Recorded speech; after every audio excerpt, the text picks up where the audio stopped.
अज्ञानतिमिरान्धस्य ज्ञानाञ्जनशलाकया चक्षुरुन्मीलितं येन तस्मै श्रीगुरुवे नमः। नमो महावदन्याय कृष्णप्रेमप्रदायते कृष्णाय कृष्णचैतन्य नाम्ने गौरतुषे नमः। हे कृष्ण करुणा सिंधु दीनबंधो जगतपते गोपेश गोपिका कांत राधा कांत नमोस्तुते। तप्त कांचन गौरांगी राधे वृंदावनेश्वरी हरे कृष्णा वृषभानुसुते दीदी, देवी। दंडवत प्रणाम। आप म्यूट पे है दीदी, आप अनम्यूट कीजिए। अच्छा,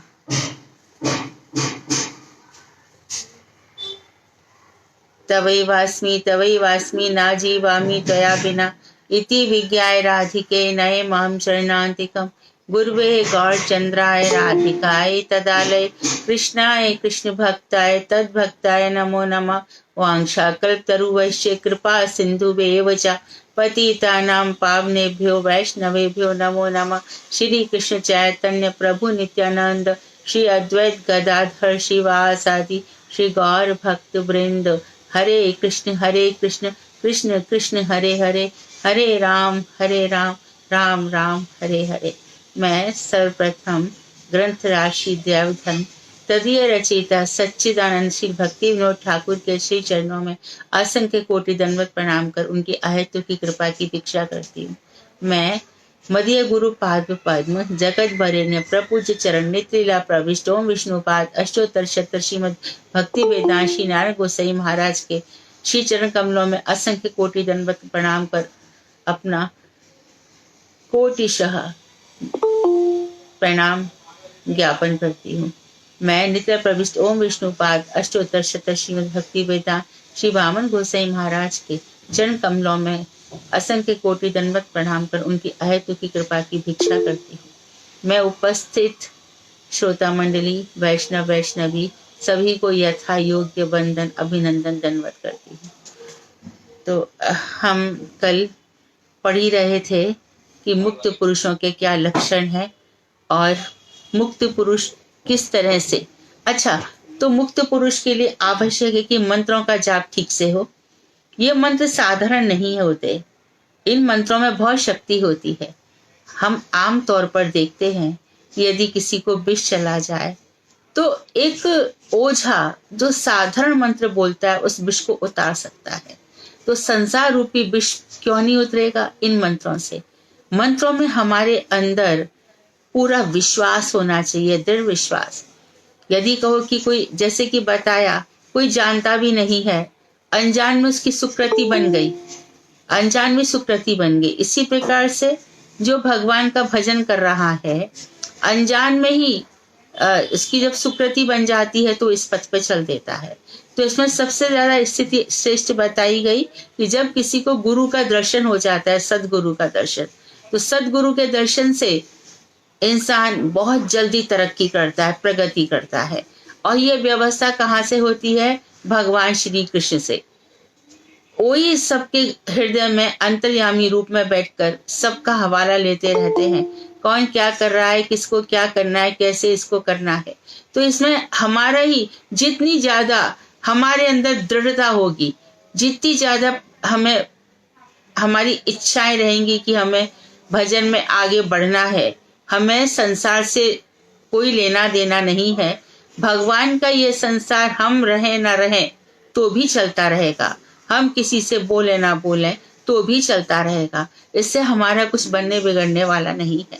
और जैसे कल भी हमने चर्चा करी, तब हमने स्पष्ट किया कि हमारे जीवन में कुछ अच्छा मिलता है, वो मिलना ही है, चाहे वो किसी के थ्रू मिले, चाहे वो हमारे रिश्तेदारों के थ्रू मिले, रास्ते में चलते किसी व्यक्ति के थ्रू मिले, कहीं भी। और जो बुरा होना है वो भी होगा ही होगा, लेकिन भक्तों का बुरा होता है ऐसा कहा नहीं जाता, कोई नहीं कहता, कोई भी नहीं कहता कि भक्तों का आज तक ना हुआ है और ना कभी होगा।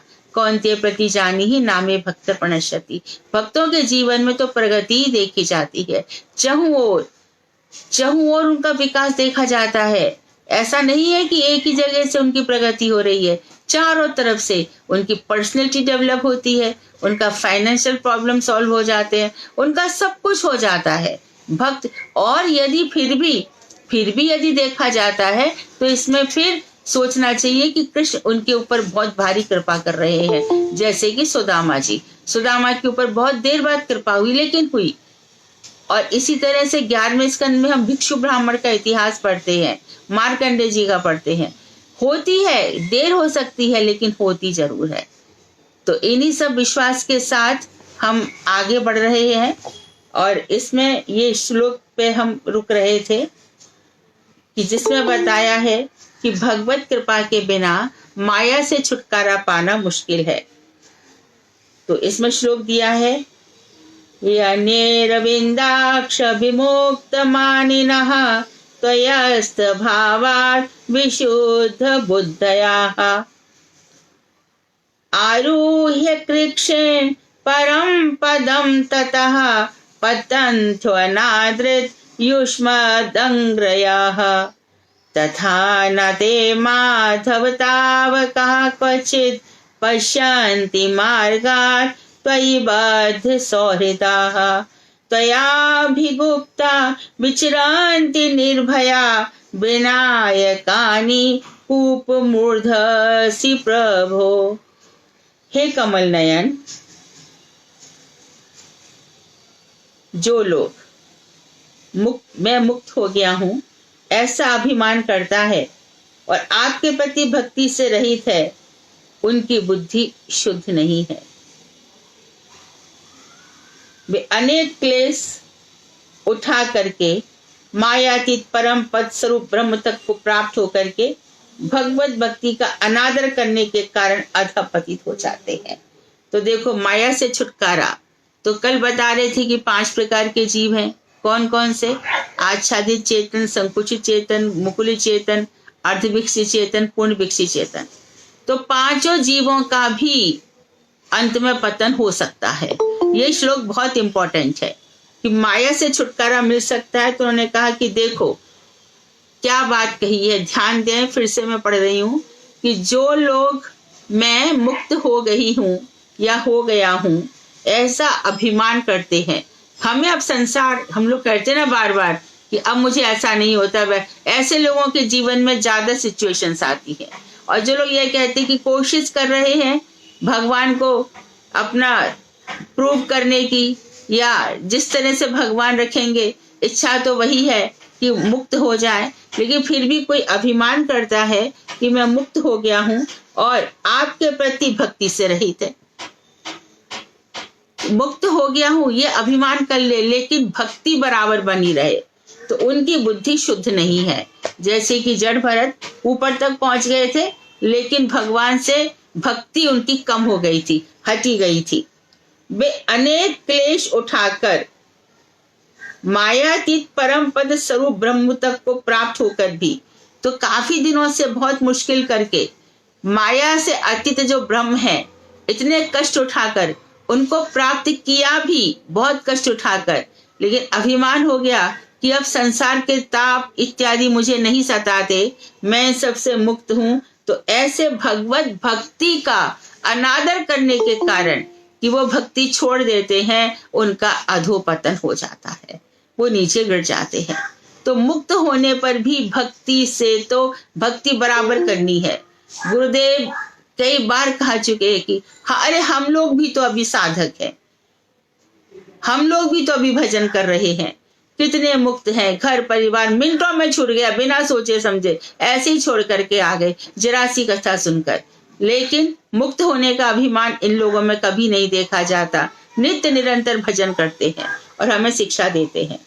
दूसरे श्लोक का अर्थ यह है कि हे माधव, जो आपके निजजन भक्त हैं, जिन्होंने आपके चरणों में अपनी सच्ची प्रीति जोड़ रखी है, वे कभी इन ज्ञान अभिमानियों की भांति अपने साधन मार्ग से अर्थात भक्ति मार्ग से नहीं गिरते।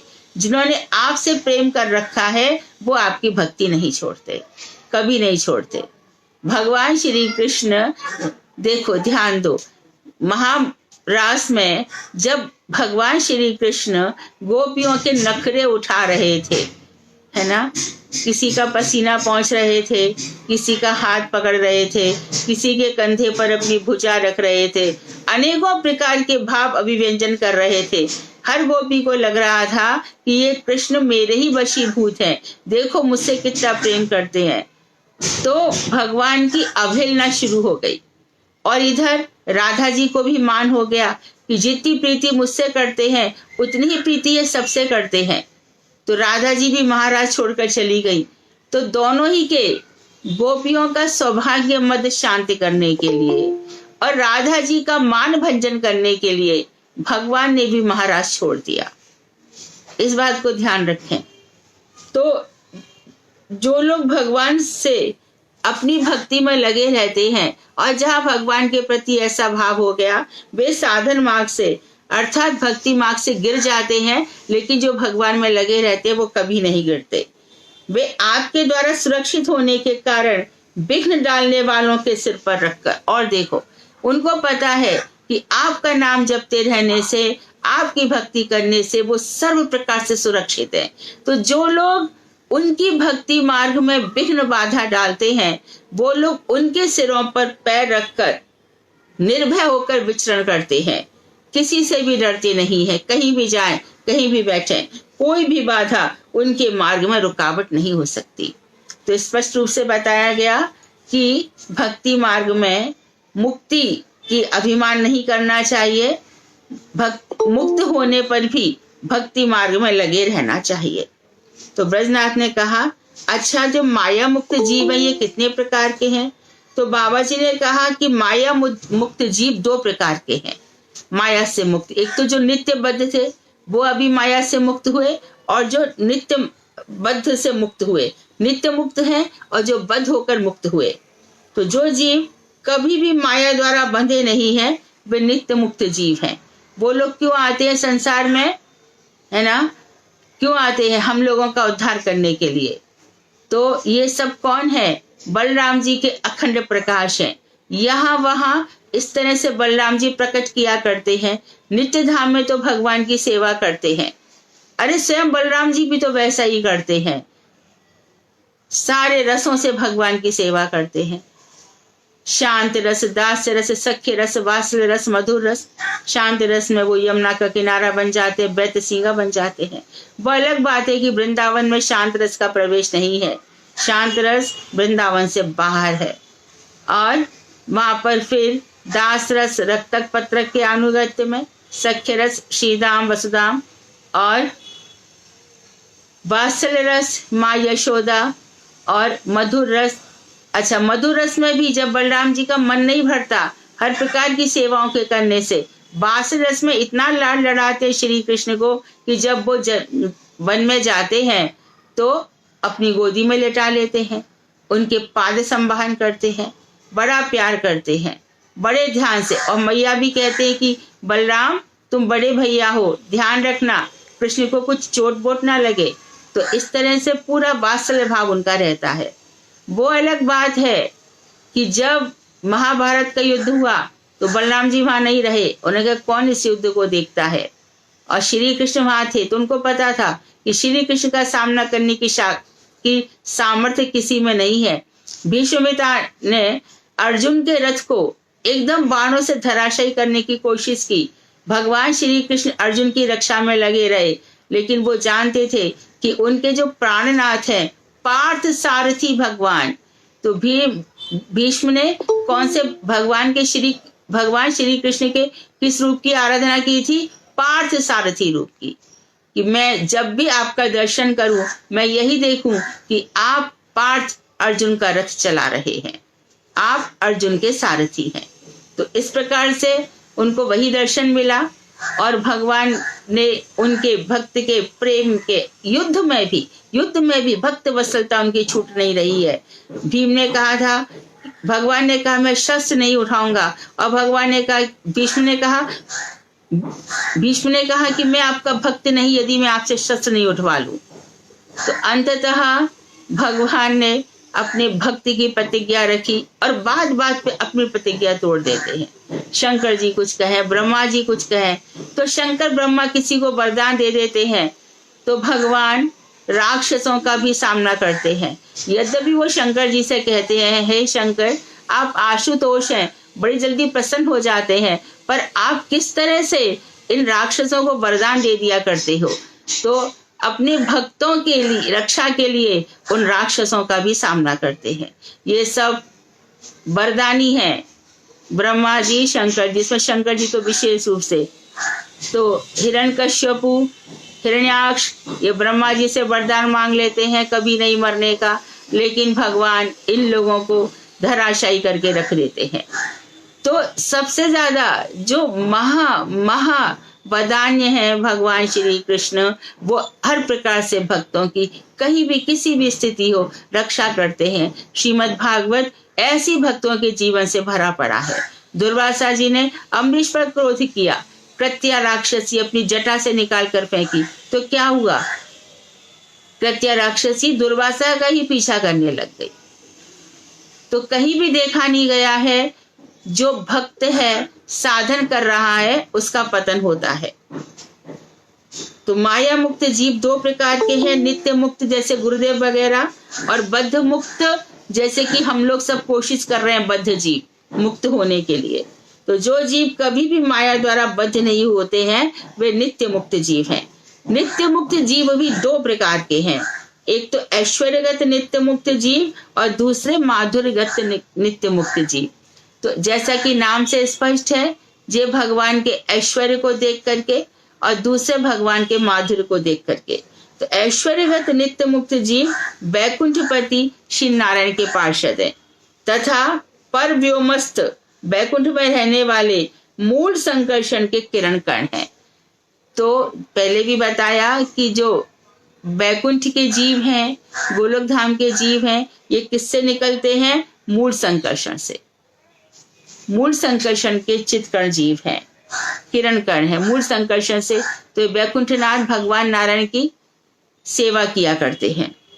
माधुर्यगत नित्य मुक्त जीव गोलोक वृंदावन नाथ भगवान श्री कृष्ण के पार्षद हैं। तो गोलोक में कौन है? बलदेव। तो बलदेव भैया गोलोक धाम के पार्षदों को उत्पन्न करते हैं, प्रकट करते हैं, और संकर्षण किसमें करते हैं? बैकुंठ में। और उसके बाद संकर्षण के बाद कारण अर्णवशयी विष्णु ये हम लोगों को प्रकट करते हैं। है सब संकर्षण तत्व ही, सब नित्यानंद तत्व है। कारण दिशाई पयोग दिशाई गर्भो दिशाई यस अंश कला शेषः, है ना। तो जिसकी अंश कला शेष है और जो कारण अर्णवशाही है वही पयोक्तिशाही है। तो भगवान संकर्षण और बलदेव, तो मूल तत्व कौन है? बलदेव। बलदेव से कौन निकले? संकर्षण, महासंकर्षण। तो ये बैकुंठ में, और उसके बाद महासंकर्षण कहो या कारण अर्णवशाही विष्णु कहो, वो हम लोगों को उत्पन्न करते हैं उनकी तटस्था शक्ति से।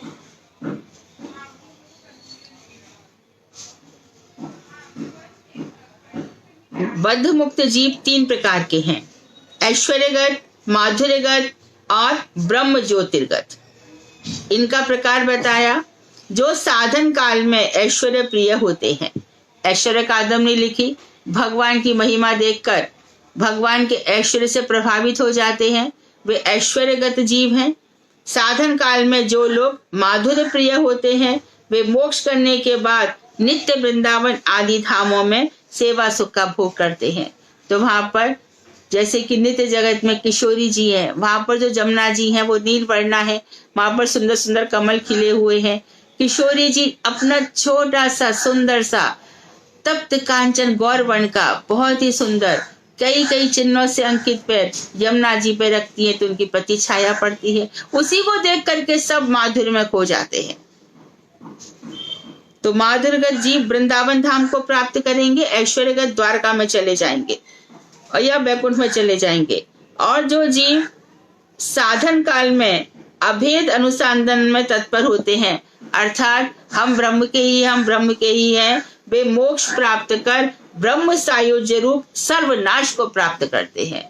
तो तुम मैं ब्रह्मो, तो भगवान मैं ब्रह्म हूँ। और ऐसे करके भगवान इन ब्रह्म वालों को क्या करते हैं? अपने ही समान आयु प्रदान कर देते हैं। तो अपनी समान आयु मिलने से क्या हो जाता है? ये जीव ब्रह्म लोक में चला जाता है। और जब तक ब्रह्म रहेंगे, अर्थात भगवान का चितलोक रहेगा, ब्रह्म ज्योति धाम रहेगा तब तक ये जीव रहेंगे। इसका क्या तात्पर्य? वो धाम कभी नष्ट होने वाला नहीं है और ये जीव भी कभी नष्ट होने वाले नहीं है, तो सेवा सुख कहाँ से मिलेगा? ये तो खुद ही ब्रह्म बनकर बैठे हैं और वहां पे करें तो करें क्या? वहां तो कुछ भी योग नहीं है, कोई भी सेवा का योग नहीं है। तो इनकी स्थिति बहुत खराब है। ब्रह्म के समान आयु प्राप्त करके ये वहीं पड़े रहते हैं, वहां पर ना माधुर्य है ना कोई सेवा है, कुछ भी नहीं है। तो ये सर्वनाश हो जाता है इनका। तो ब्रजनाथ कह रहे हैं जो श्री गौर किशोर के अनन्य भक्त हैं उनकी चरम गति क्या है? तो महाप्रभु जी, चैतन्य महाप्रभु के जो भक्त हैं उनका क्या होता है? तो बाबा जी बोले देखो भाई, श्री कृष्ण और गौर किशोर ये पृथक तत्व नहीं है, ये दोनों ही मधुर रस के आश्रय हैं, दोनों ही मधुर रस के हैं। थोड़ा सा भेद यह है कि माधुर्य रस के दो कक्ष हैं, दो प्रकोष्ठ हैं, दो कक्ष हैं, अर्थात माधुर्य और औदार्य। एक माधुर्य की शिरोमणि है भगवान श्री कृष्ण, एक औदार्य की शिरोमणि है। जब यहाँ पर आए तो ये तो बताया कि मेरी पूजा कैसे होती है, मेरी भक्ति कैसे होती है।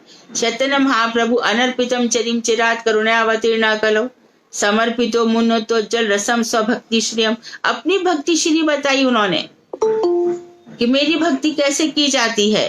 तो औदार्य है उनके अंदर, महावदान्य है चैतन्य महाप्रभु, क्योंकि जीवों पर को ये दिखाते हैं कि देखो भगवान का भजन कैसे होता है। 24 वर्ष से निकल गए, गया जी गए, ईश्वरपुरी से अपना हरिनाम ले लिया और हरिनाम लेकर के जो पंडित थे वो भावुक पंडित होकर आ गए। अब तो उनको बस ऐसा भगवान के नाम का रसास्वादन करने लगे, खुद भी करने लगे और दूसरों को भी कराने लगे। 6 वर्ष तक पृथ्वी पर भ्रमण किया और उसके बाद 18 वर्ष गंभीरा में रहकर कभी राय रामानंद जी के साथ, कभी जगन्नाथ जी में सार्वभौम भट्टाचार्य बराबर भक्ति को उन्होंने और भक्तों की महिमा को प्रकाशित करने का प्रयास किया। तो एक माधुर्य के अवतार है कृष्ण, एक उदारता है। तो उन्होंने जब झारखंड के रास्ते पर हम देखते हैं जीव ना पात्र देखा ना कुपात्र देखा, सब पर दया करी, सब पे दया करी। जैसे कि हम जगाई मथाई के जीवन में देखते हैं, जगाई ने उठा करके एक कटोरा था मिट्टी का, शराब भरी थी, उठा करके नित्यानंद ठाकुर पे उठा के मार दिया। तो महाप्रभु जी को क्रोध आया, चतुर्भुज स्वरूप प्रकट करना ही चाहते थे, चक्र चक्र चक्र लाओ। तो नित्यानंद ठाकुर ने कह दिया कि इस जन्म में ऐसा नहीं, इस जन्म में आपको ये सब नहीं करना है। तो बस अपना प्रेम प्रकट किया और दोनों जो महादुष्ट थे महाप्रभु जी के चरणों में गिर पड़े। तो उनकी कृपा, चाहे चांद का जी हो, किसी को भी उन्होंने जहां भी देखा उस पर कृपा करी। ऐसा नहीं कि मारा तोड़ा उठाया पटका, ऐसा नहीं किया, उन पर सब कर। तो एक श्री कृष्ण जो है वो माधुर्य के हैं और चैतन्य महाप्रभु औदार्य के अवतार हैं। उनमें जहाँ माधुर्य प्रबल होता है वहाँ श्री कृष्ण स्वरूप विराजमान रहते हैं, और जहाँ औदार्य प्रबल होता है, औदार्य की बहुलता होती है, वहाँ श्री गौरांग स्वरूप विराजमान रहते हैं। मूल वृंदावन में भी 2 पृथक प्रकोष्ठ हैं। तो जब हम भजन करेंगे तो आपने पहले तो मंत्र जप लिया गुरु जी का, गुरुदेव के बाद फिर गौरांग महाप्रभु का। तो गौरांग महाप्रभु का भजन आपको बता दिया कि एक प्रकोष्ठ में करो, और दूसरा प्रकोष्ठ आपका गोपाल मंत्र आ गया तो दूसरे प्रकोष्ठ में कृष्ण का मंत्र करो। दोनों ही बराबर है, एक श्वेत द्वीप में है, एक गोलोक वृंदावन में है। दोनों ही भजन करना पड़ेगा। हमारे जो गुरुदेव हैं वो पुरुष विग्रह में महाप्रभु जी की सेवा में नियुक्त हैं, और अनंग मंजरी के अनुगत्य में, रूप गोस्वामी के अनुगत्य में कृष्ण लीला में भी देखे जाते हैं। तो कृष्ण 2 प्रकोष्ठ हैं, एक कृष्ण पीठ मूल वृंदावन में और दूसरा है गौर पीठ। कृष्ण पीठ में जो सब नित्य सिद्ध और नित्य मुक्त पार्षद माधुर्य प्रदान औदार्य प्राप्त किए हैं वे कृष्णगण हैं। तो कृष्ण पीठ में कौन लोग रहते हैं? जो नित्य सिद्ध हैं, नित्य मुक्त हैं और उनमें माधुर्य प्रधान औदार्य भाव मिल गया है, ये कृष्णगण हैं। श्री गौर पीठ में ये समस्त नित्य सिद्ध नित्य मुक्त पार्षद गण ही औदार्य प्रधान माधुर्य भोग करते हैं। तो गौर पीठ में यही लोग जो कृष्ण के पार्षद हैं, ये समस्त नित्य सिद्ध और नित्य मुक्त पार्षद ही औदार्य प्रधान माधुर्य भोग करते हैं। तो एक में माधुर्य प्रधान औदार्य है और एक में औदार्य प्रधान माधुर्य है, इतना ही फर्क है। एक में औदार्य जो गौरगत प्राण है, औदार्य क्योंकि दोनों एक ही तत्व है ना, से ही कृष्ण, से ही कृष्ण, से ही गौर, से ही जगन्नाथ, से ही कृष्ण, से ही चैतन्य, से ही जगन्नाथ, ये एक ही तत्व है। तो किसी किसी क्षेत्र में कोई कोई पार्षद स्वरूप विहू के द्वारा दोनों ही पीठ में वर्तमान रहते हैं, और किसी किसी जगह तो बताया कि ऐसी भी महिमा है कि दोनों ही जगह देखे जाते हैं, श्वेतदीप धाम में भी और यहाँ भी। गौरांग भी उनके प्राण है, क्योंकि गौरांग महाप्रभु की कृपा से ही उनको इतनी भक्ति प्राप्त हुई है। पुनः कोई कोई एक ही स्वरूप में एक ही पीठ में वर्तमान रहते हैं, जो मंजरी इत्यादि बन जाते हैं, दूसरी कोई और कोई भाव नहीं है, तो वो नित्य राधा जी के प्रकोष्ठ में ही रहते हैं, दूसरी पीठ में नहीं जाते। जो साधन काल में केवल गौर उपासक होते हैं, वे सिद्धि काल में केवल गौर पीठ में सेवा करते हैं। साधन काल में जो चैतन्य महाप्रभु की दिन रात सेवा करते हैं वो गौर पीठ में रहते हैं, और जो साधन काल में केवल कृष्ण के उपासक हैं वे सिद्धि काल में कृष्ण पीठ में वास करते हैं, वहां पे सेवा करते हैं। और जो साधन काल में कृष्ण और गौर दोनों स्वरूपों के उपासक होते हैं, सिद्धि काल में वे दो शरीर धारण कर दोनों ही पीठों में से एक ही समय साइमल्टेनियसली दोनों ही पीठों में रहते हैं। यही गौर कृष्ण के अचिंत भेदाभेद का परम रहस्य है। तो भगवान की ऐसी शक्तियां हैं अचिंत भेदाभेद। तो भगवान एक ही साथ गौर रूप में भी हैं और एक ही साथ कृष्ण रूप में भी है। तो यस्य यावती श्रद्धा भवेत, जिसकी जैसी श्रद्धा होती है, यस्य यादृशी सिद्धि भवेत, यस्य यादृशी भक्ति भवेत, है ना, तस्य तादृशी सिद्धि भवेत। जैसी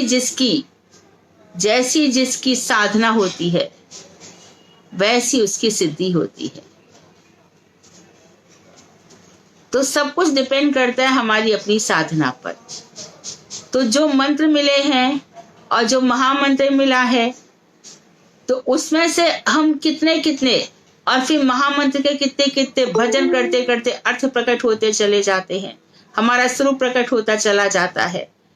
और जैसा हम यहाँ पर भजन करते हैं साधन काल में, वही सिद्धि काल में है। साधन काल में यदि हमने हमारे हृदय में कुछ भावना आ गई भगवान की कृपा से, गुरु जी की कृपा से, कि नित्य जगत में तुम्हारा ये रूप है, पंचदशाएं प्रकट हो गई, 11 भाव प्रकट हो गए, ये रूप है, ये वस्त्र है, ये सेवा है, तुम वहां पे चाहे तांबुल अर्पण करोगी, वहां पर पुष्प अर्पण करोगी, माला बनाओगे गोपी भाव से, तो यहाँ पर जैसा भाव रहेगा, और भाव अपने मन से इमेजिनेशन में नहीं, खुद ही प्रकट होगा धीरे धीरे मंत्र के जप से, मंत्र के प्रभाव से वो होने ही वाला है। ये प्रोसेस है ही। हम भजन कर रहे हैं पूरी जान दे करके, और ये ना हो ऐसा नहीं होता। ऐसा जरूर होगा यदि हमारे भजन में पूरी की पूरी दृढ़ता है, शक्ति है। भरोसा इन दृढ़ चंदन कौरी, पूरा इनका भरोसा है।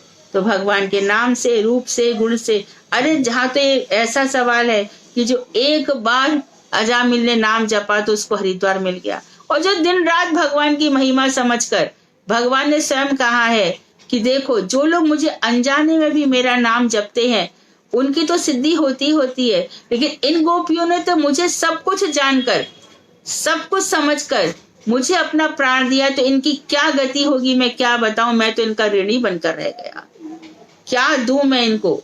इतना सब कुछ दे रहे हैं, अपना साथ दे रहे हैं, साथ दे रहे हैं। देखो है ना, मानसी गंगा में हम तो दर्शन करके आ गए, परंतु कृष्ण कन्हैया लाल क्या कर रहे हैं, राधा जी को नौका पर बैठा दे रहे हैं। देखो मत्स्य अवतार होता है, मत्स्य अवतार में जब प्रलय होती है, ब्रह्मा जी का एक दिन खत्म होता है, रात शुरू होती है, प्रलय हो जाती है, खंड प्रलय होती है मनवंतर समाप्त होने पर। तो जब प्रलय होती है तो उस समय भगवान मत्स्य अवतार लेते हैं, नौका से भगवान को बांध दिया जाता है और भगवान सबका उद्धार करते हैं, सारे जीवों को नौका में रख देते हैं। ये भगवान का मत्स्य अवतार भी बहुत ज्यादा महत्वपूर्ण है। इन्होंने भी कम कार्य नहीं किया कि आके चले गए। तो सत्यव्रत मुनि ने धीरे धीरे मत्स्य पहले चुल्लू भर पानी में आया और वापस फिर बड़ा होते होते उसको तालाब में रखा गया, सरोवर में। और यही मत्स्य फिर क्या होता है, जब देखो माधुर्य वाली बात है, भगवान श्री कृष्ण जब नौका लीला करते हैं मानसी गंगा में, तो सब सखियों को बैठा देते हैं। सब सखियां बड़ी खुश होकर के बैठ जाती हैं। अब भगवान श्री कृष्ण एकदम बिल्कुल मानसी गंगा के बीचों बीच ले जाते हैं और बीचों बीच ले जा करके प्रणय में सब कुछ हो सकता है। तो उनसे कहते हैं कि नाव मेरी बड़ी भारी हो रही है, तुम सबको लेके मैं जा नहीं सकता। एक तो तुम और ऊपर से तुम सबने 40-40 किलो के 40-40 मीटर के इतने लहंगे पहन रखे हैं, इतना वजन तो मेरी नाव नहीं ढो सकती। तो वहां पर हास प्रयास करते हैं। तो बोले तुमको क्या करना होगा, ये भगवान, ये यदि हमने गलत दृष्टि से देखा, इतनी सारी गोपियां एक साथ हैं, कितने जन्मों से वो तपस्या कर रही हैं, तो भगवान उनके साथ प्रीति पूर्वक ऐसा व्यवहार करते हैं, बोले उतारना पड़ेगा। और फिर भगवान का आलिंगन करती है। तो जब ये नाव किनारे पर लग जाती है तो कहते उस समय में भी मत्स्य आ जाते हैं। जो चप्पू भगवान चला रहे हैं उस समय भी कहते हैं कि मत्स्य आ जाते हैं। ये सब संत रसिक संत बातें बताया करते हैं। तो मत्स्य आकर के आ जाते हैं। तो जब श्री कृष्ण को सारी सखियां देखा करती हैं और राधा जी भी उनको देखती हैं, तो देखते देखते राधा जी कहती हैं कि ये जो मत्स्य है इसने हमारी नाव से ले जाकर के रक्षा की। तो फिर वो उसी ध्यान में, उसी दर्शन में रहना चाहती हैं। तो मत्स्य की आकृति के 2 कुंडल कृष्ण को पहना देती हैं। मकर आकृति कुंडल पहन लेते हैं भगवान, मत्स्य आकृति कुंडल पहन लेते हैं और फिर ये दर्शन और भी सुलभ हो जाता है।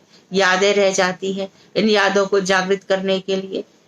तो भगवान के हर अवतार में माधुर्य भी रहता है, ऐश्वर्य भी रहता है, बलबत्ता भी रहती है, सब कुछ रहता है। तो भगवान का ये सब लीलाएं कहाँ से प्रकट होती हैं? भक्तों के हृदय में भगवान ही प्रकट करते हैं।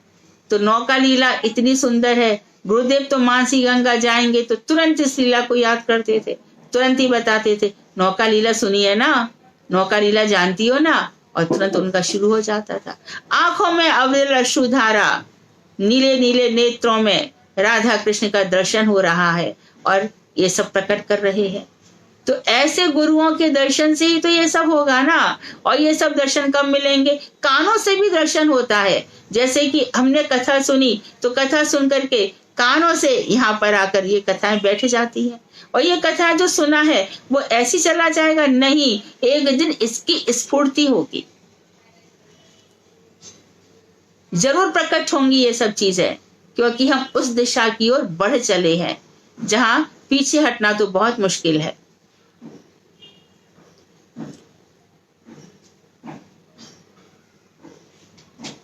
तो दोनों स्वरूपों के उपासक होते हैं साधन काल में। सिद्धि काल में वे 2 शरीर धारण कर दोनों ही पीठ में, एक में गौर गदाधर की अर्चना उपासना पूजन करते हैं और दूसरे में राधा कृष्ण प्राण मोर जुगल किशोर, जीव ने मरने गति आर नहीं मोर। नरोत्तम ठाकुर का ये भजन के हिसाब से वहां पर तो यही गौर कृष्ण के अचिंत भेदाभेद का परम रहस्य है।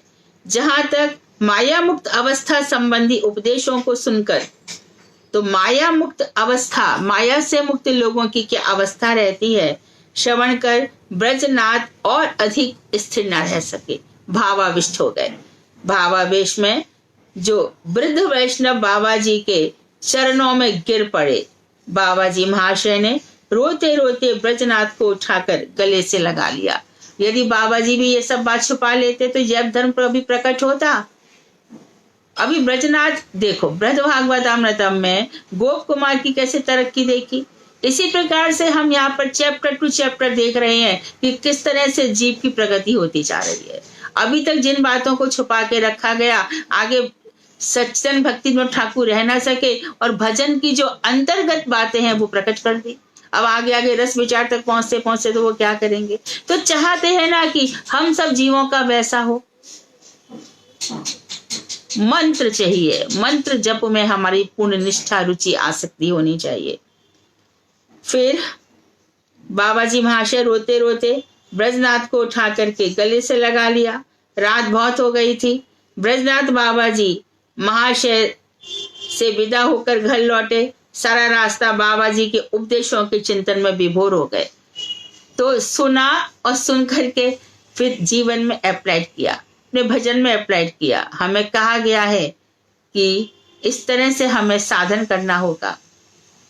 साधन पाइवे जहां सिद्धि होवे तहां। तो जैसे साधन होगा वैसी सिद्धि होगी। हम यदि भजन निष्ठा पूर्वक कर रहे हैं तो किसी पे एहसान नहीं कर रहे, अपने लिए कर रहे हैं, किसी को बताने के लिए नहीं कर रहे। यदि भजन में धीरे धीरे हमें संसार फीका लग रहा है तो ये हमारी सिद्धि की तरफ हमारे कदम है, दूसरों के लिए नहीं। दूसरों को क्यों बताएं? कल तक हमको ये अच्छे लगते थे, आज ये व्यक्ति अच्छे नहीं लगते, वो तो लगेंगे ही, क्योंकि भजन का प्रभाव है। धीरे धीरे और ऊपर उठ जाएंगे। तो जैसे गुरु वैष्णवों का घर छूट गया, आपका घर रहते घर छूट जाएगा। घर तो मन में रहता है ना, कहीं भी रहो। कई कई लोग देखे जाते हैं धाम में आएंगे, धाम की यात्रा करी, फिर 2 घंटे वहां पे क्या चल रहा है, वहां पर और क्या हो रहा है, मेरा बिजनेस क्या, वो ही सब रख लेते हैं। तो धाम में क्यों आए? 8-10 दिन तो मन हटाओ, तो फिर धीरे धीरे अभ्यास होगा। अभी 7-8 दिन मन हटा, फिर महीना भर हटेगा, फिर हमेशा के लिए हट जाएगा। तो सारा रास्ता वो बाबा जी के उपदेशों के चिंतन में विभोर रहे, डूबे रहे। घर पहुंचकर भोजन करते करते अपनी दादी से बोले, दादी यदि तुम लोग मुझे देखना चाहते हो, अब तो धमकी दे दी, तो मेरे विवाह की बातें बंद रखो और बेड़ी माधव के साथ किसी प्रकार का संबंध मत रखो। वो तो ब्रह्म राक्षस था, यहाँ की वहां किया, वह मेरा परम शत्रु है। मैं कल से उसके साथ कभी भी बातचीत नहीं करूंगा और तुम लोग भी इस विषय में किसी प्रकार की चेष्टा मत करना। ब्रजनाथ की दादी बड़ी बुद्धिमती हैं। उन्होंने ब्रजनाथ के भावों को समझकर मनी मन कहा, विवाह का प्रस्ताव अभी तो हम स्थगित कर देते हैं। फिर ब्रज का जैसा भाव देख रही हूँ उससे ऐसा प्रतीत होता है यदि विवाह के लिए उस पर अधिक दबाव डाला गया तो हो सकता है कि वह वाराणसी या वृंदावन चला जाए। भगवान की जैसी इच्छा होगी वैसा ही होगा। और इस तरह से हमारा 17वां अध्याय खत्म हुआ।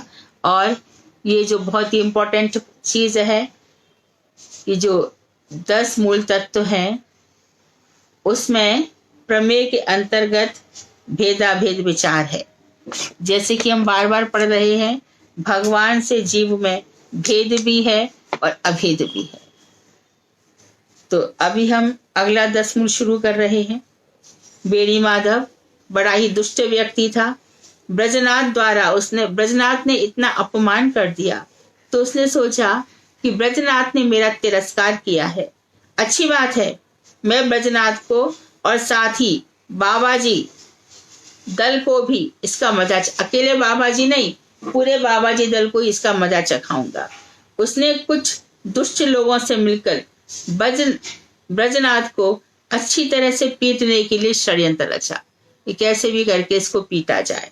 तब यह हुआ कि जब ब्रजनाथ रात में मायापुर से लौटे तब रास्ते में लक्ष्मण टोले के पास निर्जन स्थान में उनको बुरी तरह से पीटा जाए। ब्रजनाथ को भी किसी प्रकार इस बात की भनक लग गई। उन्होंने बाबा जी के साथ परामर्श कर तय किया कि वे प्रतिदिन मायापुर नहीं आवेंगे और जिस दिन आवेंगे दिन में ही आवेंगे और दिन में ही लौट जाएंगे और साथ में एक बलवान व्यक्ति अपने साथ रखेंगे। ब्रजनाथ की कुछ प्रजाएं थी, कुछ पहचान वाले थे। एक डोम था, डोम व्यक्ति जो शमशान में रह करके लोगों से कर वसूल करते हैं। उनमें हरीश डोम एक प्रकार का पक्का लठेर था, लाठी चलाने में एक्सपर्ट था। एक दिन ब्रजनाथ ने हरीश को बुलाकर कहा, हरीश आजकल मैं कुछ विपद में पड़ गया हूँ, यदि तुम मेरी कुछ सहायता करो तो बहुत ही अच्छी बात होगी, मेरी रक्षा हो सकती है। हरीश ने कहा, ठाकुर मैं आपके लिए प्राण दे सकता हूँ, यदि आदेश हो तो आपके शत्रु को अभी मार डालूं? ब्रजनाथ ने कहा, बेड़ी माधव बड़ा दुष्ट है, वह मेरा अनिष्ट करना चाहता है। मैं उसके उत्पात से शिवास आंगन में वैष्णवों के निकट जाने का साहस नहीं कर पाता। उसने मुझे रास्ते में मारने के लिए कुछ दुष्ट लोगों से मिलकर कोई युक्ति कर ली है। हरीश बोला, ठाकुर, हरीश के जिंदा रहते आपको कोई डरने की जरूरत नहीं है। मालूम पड़ता है कि मेरी यह लाठी बेड़ी माधव ठाकुर के सिर पर पड़कर ही रहेगी। जैसा भी हो, जब आप शिवास आंगन में जाओ तब मुझे अपने साथ रखना, फिर देखूंगा कौन बेटा क्या करता है। मैं अकेले ही 100 को देख लूंगा। हरीश डोम के साथ इस प्रकार परामर्श कर ब्रजनाथ 2-4 दिनों के अंतर पर शिवास आंगन जाने लगे, परंतु वहां अधिक देर तक ठहर नहीं पाते थे। तत्व संबंधी चर्चा न होने के कारण मनी मन बड़े दुखी रहते थे। इसी प्रकार 10-20 दिन बीतते ही दुष्ट बेड़ी माधव को सर्प ने डस लिया और उसकी मृत्यु हो गई। This is the end of every story who is giving the troubles in the path of भक्ति।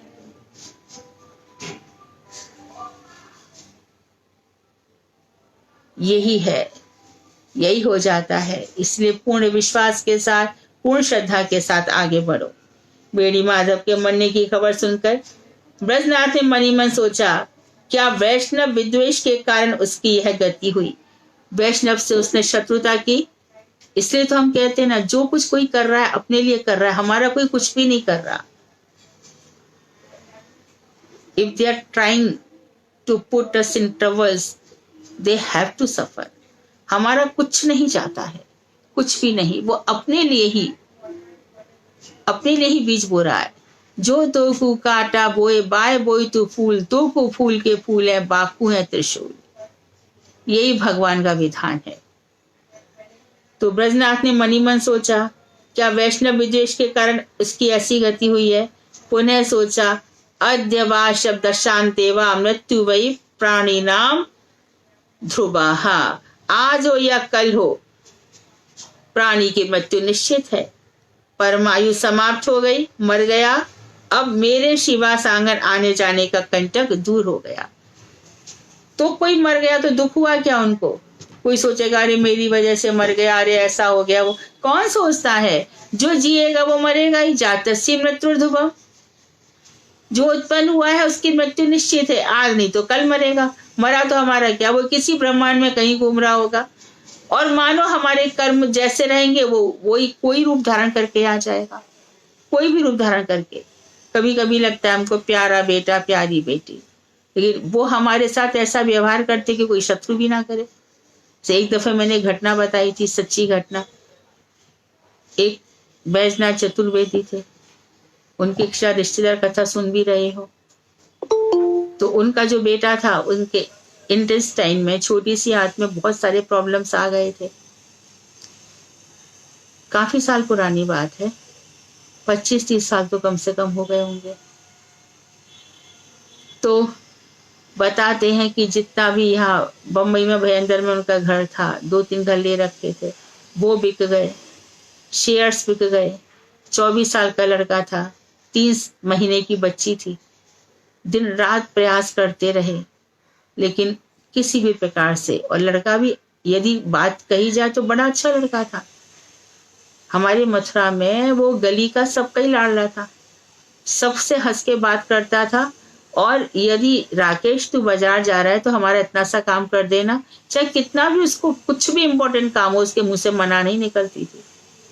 तो ये तो उसका स्वभाव था, सब कुछ था। अंत में बचा नहीं तो मैंने काका जी से कहा, बैजनाथ काका, बैजू काका, अच्छा नहीं हुआ राकेश चला गया। तो बोले, बेटी वो हमारा बेटा थोड़ी था, वो तो हमारा शत्रु था। बेटा बनकर आया और हमसे बदला ले गया। मैं कहा, ये है जीवन की सच्चाई। तो हमारे रिश्तेदार और कोई नहीं होते, जो हमारे कर्मों में लिखे रहते हैं ना, वही हमें मिलते हैं। तो मिल मिला करके जो भी हमारा भुगतान बचा है वो छूट जाए, आसक्ति तो ना रहे। कोई अच्छा है तो उसमें आसक्ति होगी, कोई बुरा है तो उसमें आसक्ति हो गई। आसक्ति मत रखो, अच्छा बुरा कर्मों का भोग है। तत्तेनुकम पासु समीक्षमाणो भुंजाने वात कृतम विपाकम ऋतवाक बपूपी विद्या नमस्ते जो जीवित मुक्ति पदे सदाय भाग। जो कुछ भी हो रहा है हमारे साथ, यही सोचो कि सब हमारे कर्मों का परिणाम है। जो ऐसे जी लेता है वो मुक्ति पद का अधिकारी हो जाता है। इससे जो कुछ भी हो रहा है भगवान को प्रणाम करते चले जाओ, तो कुछ और है ही नहीं अपने हाथ में। तो सीधे साधे भगवान तेरी इच्छा हरि बोल, ऐसी तो साधु सन्यासी जीवन काटते हैं। क्या लेकर के आते हैं घर से, और जितना हम इतना दिमाग लगा करके हम लोग धन नहीं जोड़ पाते, उनके पास धन नहीं आता है क्या? क्या वो अच्छा प्रसाद भगवान को लगा के प्रसाद नहीं पाते क्या? क्या कुछ नहीं मिलता उनको? भगवान की भक्ति में क्या नहीं है, यही सब दिखाने के लिए होता है।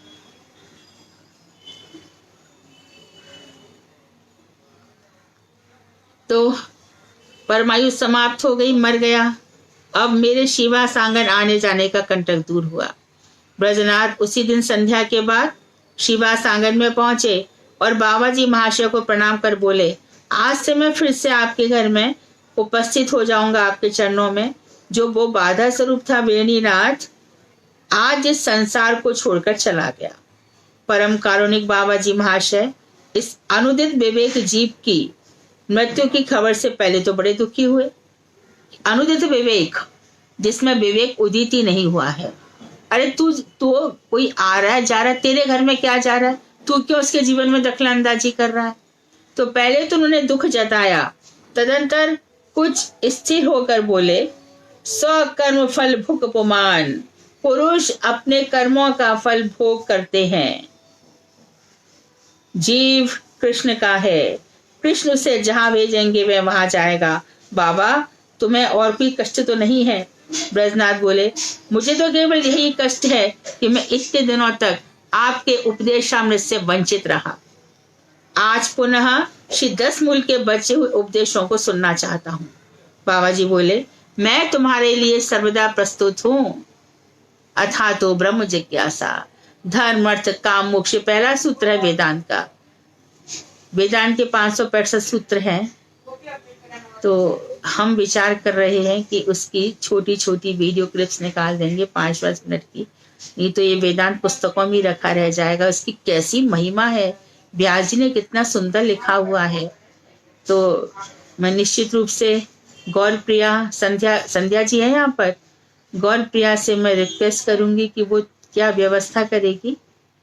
तो हर सूत्र जो 565 सूत्र हैं, तो उसमें से थोड़े थोड़े सूत्र उनकी वीडियो क्लिप निकाल दी जाए या ऑडियो क्लिप निकाल दी जाए। कृष्णा दीदी दंडवत प्रणाम। हाँ दीदी, मैं हूँ संध्या, हूँ इधर। हाँ मैं बोल दूंगी उसको। हाँ जी हाँ, तो कर लेगी। हाँ तो मैं उससे बात करूंगी वो कैसे करेगी, और हाँ मैनेजेबल कैसे होगा उसके लिए पढ़ाई के साथ साथ। तो उसकी सुविधा के हिसाब से मैं उससे बात करूंगी। ठीक है, हाँ थैंक यू संध्या जी। हाँ तो आज पुनः 10 मूल के बचे हुए उपदेशों को सुनना चाहता हूँ। बाबा जी बोले, मैं तुम्हारे लिए सर्वदा प्रस्तुत हूँ। तुमने कहाँ तक सुना था और उसे सुनकर तुम्हारे हृदय में क्या प्रश्न उठाए, बोलो। तो ब्रजनाथ बोले, आपने श्री गौर किशोर ने जगत को जो भी अमूल्य शिक्षा दी है, उस शुद्ध मत का नाम क्या है? जो महाप्रभु जी बता गए हैं वो कौन से मत के अंतर्गत है? अद्वैतवाद, द्वैतवाद, शुद्ध द्वैतवाद, विशिष्ट अद्वैतवाद, द्वैताद्वैतवाद, इन सब मतों की हमारे पूर्व आचार्यों ने स्थापना की है। श्री गौरांग देव ने क्या इन्हीं मतों में से किसी एक को ग्रहण किया है अथवा कोई नया मत निकाला है? आपने संप्रदाय प्रणाली के प्रसंग में कहा है कि श्री गौरांग देव ब्रह्म संप्रदाय के अंतर्गत है। तो हमारा जैसे कि स्पष्ट हो गया नाम से, हमारा संप्रदाय किसने चलाया? ब्रह्मा जी ने। लेकिन हमारे गौरांग महाप्रभु ने क्या किया कि मध्व संप्रदाय का मध्वाचार्य जी, जिसके तो मध्वाचार्य जी कौन है? भीम के अवतार है, वायु के अवतार है। तो उनके मत को ले लिया, विशेष रूप से भेदाभेदवाद। कौन सा? ईश्वर और जीव में भेद। ईश्वर और जड़ में भेद, जड़ और जड़ में भेद, जीव और जीव में भेद, जीव और जड़ में भेद, ये 5 प्रकार के भेद लिए और इसके लिए हमारे ये सिद्धांत कहलाया ब्रह्म मध्व संप्रदाय का भेदाभेदवाद, अचिंत भेदाभेदवाद। अचिंत, जैसे कि अभी हमने देखा एक ही भगवान कितने रूप धारण कर सकते हैं, तो अभी तो हम सोच रहे हैं कि भगवान है इसलिए तो धारण कर सकते हैं, पर इतना आसान है क्योंकि एक कृष्ण रूप में वो अनेकों मंजरियों की सेवाएं ग्रहण कर रहे हैं, राधा जी के अनुगत्य में जो कर रही हैं, और इधर गौरांग महाप्रभु के रूप में औदार्य दिखा रहे हैं, जो कुछ भी उनके पास पहुंच रहा है। श्रीवास नारद जी भी हैं और श्रीवास यहाँ सेवा भी कर रहे हैं, और उधर नारद जी प्रयास कर रहे हैं नारद कुंड में नारदीय गोपी बनने का। तो अल्टीमेटली हमें क्या करना है, इन्हीं स्वरूपों को, इन्हीं रूपों को प्राप्त करना है, नहीं तो जैसा हम जानते हैं भटका भी और कुछ नहीं है। तो बाबा जी बोले, बाबा तुम श्री 10 मूल का 8वां श्लोक सुनो। तो 8वां श्लोक कल करेंगे, आज नहीं तक रहे। वांछा कल्पतरुभ्यश्च कृपा सिंधु बेवचा पतितानां पावनेभ्यो वैष्णवेभ्यो नमो नमः।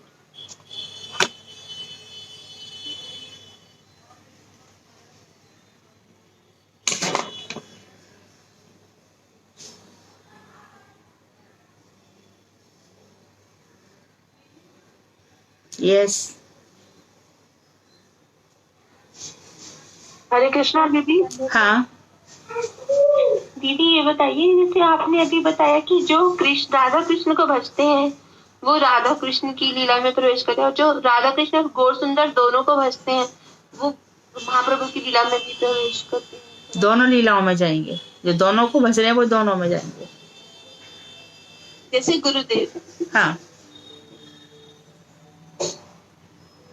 और आपने ये बताया कि जैसे औदार्य और माधुर्य, मतलब जो इसका थोड़ा सा मीनिंग बता दीजिए। औदार्य का अर्थ होता है उदारता।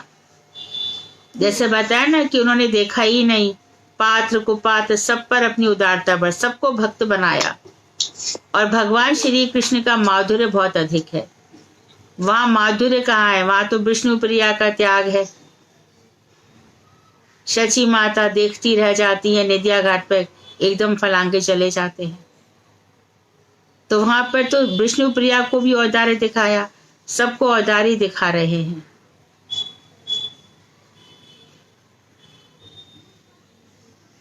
लेकिन वो तो छोड़ के चले गए थे ना माता को।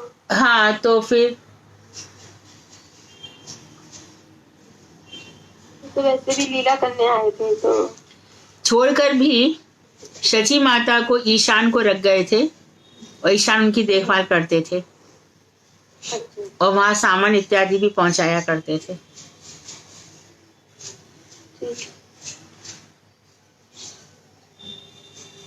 हरे कृष्णा दीदी। हाँ दीदी, जैसे आपने बताया कि जो कृष्ण जी हैं तो उनमें माधुर्य और फिर औदार्य, मतलब उनमें माधुर्य जो है वो मेन है, और जो गौरांग प्रभु है उनमें औदार्य मेन है, मतलब विराजमान है। तो जो मतलब गौरांग जो है उनका माधुर्य का क्या मतलब कोई उदाहरण? गौरांग का तो देखो, गौरांग का जब ये लीला में रथ खींचते हैं और रथ खींच करके इन भावों में जाते हैं कि मैं वृंदावन जा रही हूँ, मैं रथ को वृंदावन ले जा रही हूँ, ये उनकी माधुर्यगत लीला है। अच्छा, ठीक है दीदी, धन्यवाद दीदी।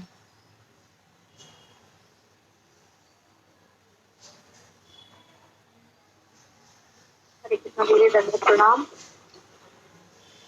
और भी माधुर्य, राय रामन संवाद सब पूरा माधुर्यमय है। जब तक वो राधा जी के विपुलम भाव तक नहीं पहुंचे तब तक। और भैरंगा लैया करे नाम संकीर्तन, अतरंगा लैया करे रसास्वादन।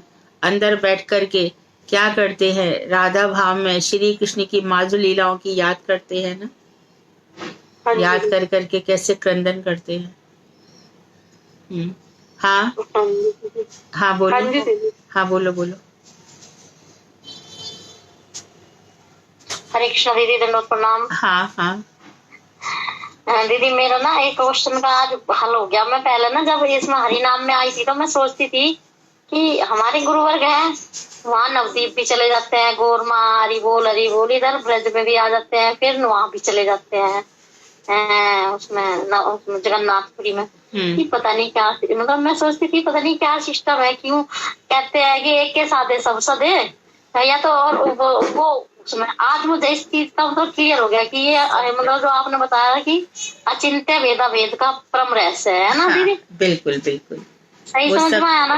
राइट एक ही है, वही जगन्नाथ भगवान। आज मेरा क्लियर हो गया। नहीं मेरे मन में ये प्रश्न ना कभी कभी मेरा मन इस चीज को खीन हो जाता था कि कहाँ मतलब वहाँ यहाँ वहाँ तीन मतलब हम जुड़े हुए हैं और कहते हैं कि एक के साधे सब सधे। हाँ। तो आज मेरा क्लियर हो गया दीदी। हरे कृष्णा दीदी, दंडवत प्रणाम। हाँ हरे कृष्णा।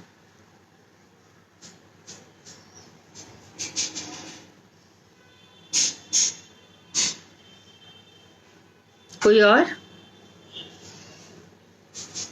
हरे कृष्णा दीदी जी। हाँ जो आप एक बार बताया था आपने, शायद कुछ दिन हो गया उस टाइम में, कि जैसे कर्मों की गति जो है हमारे बड़ी गहन है और जीवों पर दया करना, और ये भी बताया था आपने। तो जैसे हमें, और ये भी बताया था आपने, बताया था ये क्लास और चल रही थी उसमें कि जैसे जो कोई भोग रहा है उसको छोड़ दो, भोगने दो, उसमें इंटरफेयर मत करो। तो जैसे हम कहीं जा रहे हैं रास्ते में और वो व्यक्ति अनजाना है जो रास्ते पे पड़ा हुआ है, एक्सीडेंट हुआ है उसका, और वो ना वो हमारे गांव का है ना घर का है ना कोई लगता है, उसको देख के सब लोग जा रहे हैं आ रहे हैं, तो क्या उसकी सहायता करनी चाहिए हमें? उसको कृष्ण कृष्ण कहने को कहना चाहिए। मतलब उसके लिए कोई एम्बुलेंस या फिर किसी को फोन नहीं करना चाहिए कि वो हॉस्पिटल पहुंचाए? ऐसा कर सकते हो, लेकिन प्रभुपाद जी ने ये भी कहा है कि यदि वो आप एम्बुलेंस से उसको पहुंचा देते हो हॉस्पिटल में, और यदि वो किसी प्रकार का दुष्कर्म करता है तो उसके पापों का फल कौन भोगेगा?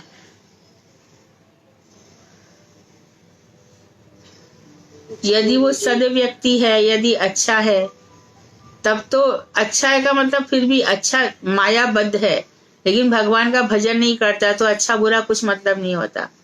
खाली जो भजन निष्ठ हैं, पता भी तो नहीं है ना कि व्यक्ति है कैसा। इसीलिए तो कहा गया है, माँ प्रभुपाद जी साहब कह रहे हैं कि हम शवों की सेवा के लिए इस धरती पर नहीं आए। जी। जो भजन नहीं कर रहा, जो भजन नहीं कर रहा है वो हमारे लिए आदर का योग्य नहीं है। अच्छा, और जैसे अपनी स्वयं की रक्षा करनी हो, जैसे बहुत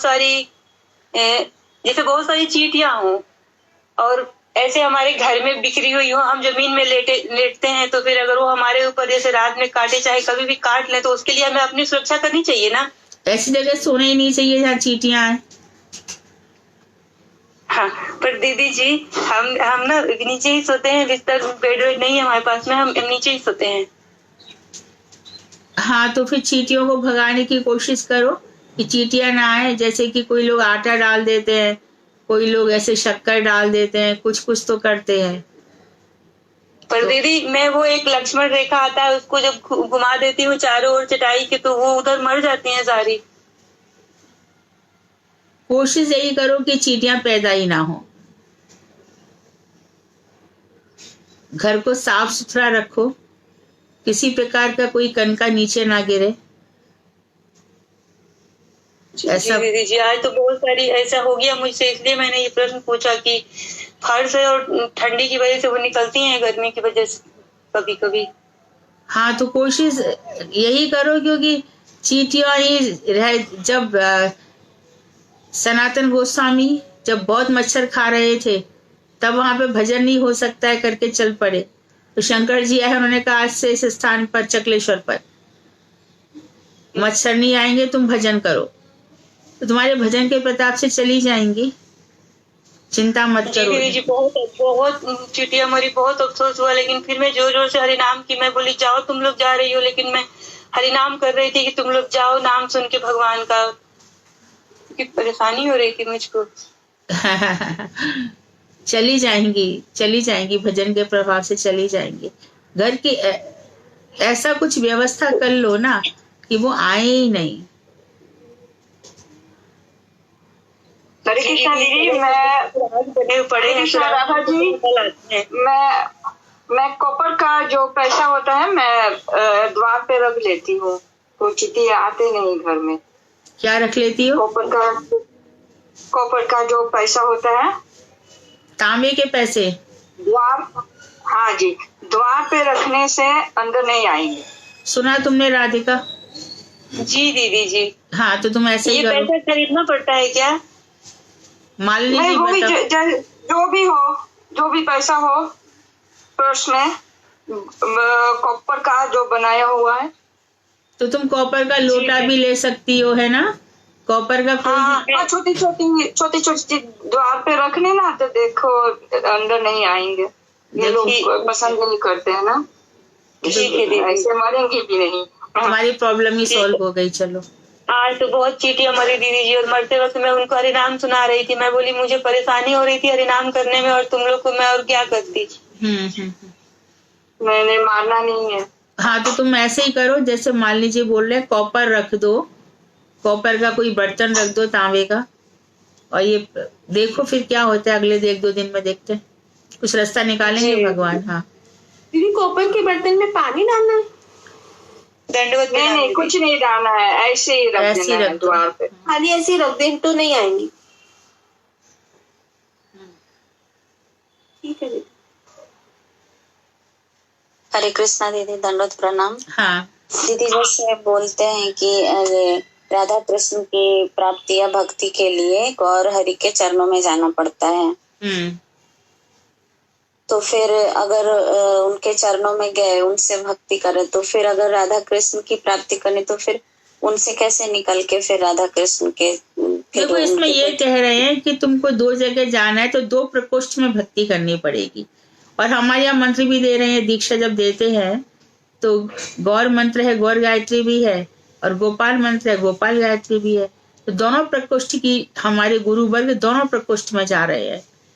तो ये जो चीज है कि कृष्ण का भजन करोगे, तो गुरु जी कहते थे कि नवद्वीप में जो प्रेम की वन्या है, प्रेम की बाढ़ में डूब करके तुम लोग वृंदावन आओगे, ऐसा गुरु जी का कहना है।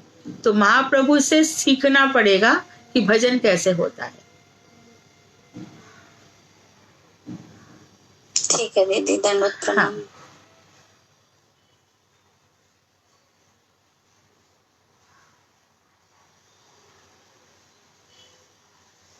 और कोई? ठीक है, कल मिलते हैं। वांछा कल्पतरुभ्यश्च कृपा सिन्धुभ्येव च पतितानां पावनेभ्यो वैष्णवेभ्यो नमो नमः। हरे कृष्णा दीदी, दंडवत।